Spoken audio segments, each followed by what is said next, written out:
When I ask you to introduce yourself, who you are, can you genuinely share who you are without mentioning your role, your occupation, or what you do for work? A lot of us can't.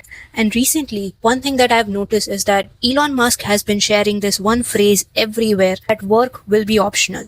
Working in the future where AI and robotics are present will be optional. Watch this. My prediction is that work will be optional. Optional. Optional. Maybe only, I don't know, 10, I'd say less than 20 years. My prediction is in less than 20 years, working will be optional. Working at all will be optional.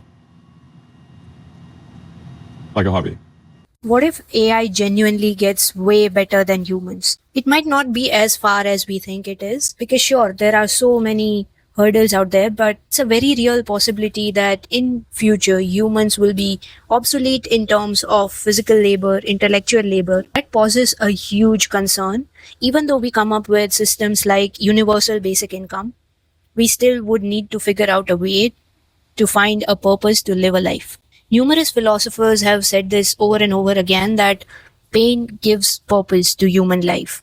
And in some sense, we like to work on things that are very difficult for us, that are unachievable to humans. And that gives us purpose. What if those things could be done way more efficiently by machines, by robots? What would humans do then? It surely is a difficult question to answer, but one thing can be said that there is a huge possibility that we can coexist with all the intelligent machines that we are developing. Sure, it wouldn't be an easy ride, but I feel like we can still figure out a way. What would happen to us if we, let's say, lose work completely from tomorrow onwards? Where do you think we will find our purpose from?